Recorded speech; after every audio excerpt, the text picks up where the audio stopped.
রাঙামাটির জুরাছড়ির দুর্গম এলাকার 7টি ভোট কেন্দ্রে হেলিকপ্টারে করে উপজেলা নির্বাচনের সরঞ্জাম ও লোকবল পাঠানো হয়েছে। ব্যালট পেপার, ব্যালট বাক্স, সংশ্লিষ্ট কর্মকর্তা ও যাবতীয় সরঞ্জামাদি সকালে হেলিপ্যাডে নিয়ে যাওয়া হয়। সেখান থেকে দায়িত্বশীলদের হাতে তুলে দেওয়া হয়। এদিকে গাজীপুরের নির্বাচন সুষ্ঠু, অবাধ ও নিরপেক্ষ করতে সব প্রস্তুতি সম্পন্ন করেছে প্রশাসন।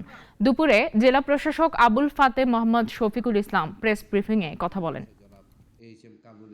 আপনারা জানেন যে ষষ্ঠ উপজেলা পরিষদ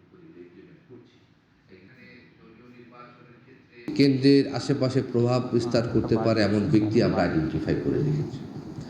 তাদেরকে মেসেজ দেওয়া আছে যে আপনার প্রভাব বা কোনো বিষয় যদি এমন পরিলক্ষিত হয়, আপনি সরাসরি কিন্তু ফৌজদারি অপরাধী হয়ে আপনি আইনের আশ্রয়ে চলে যান। এমনভাবে আমাদের ইন্টারনালি রাখা। একমাত্র ওয়ালটন এসি দিচ্ছে 1 বছরের রিপ্লেসমেন্ট গ্যারান্টি এবং কম্প্রেসারের 10 বছরের গ্যারান্টি।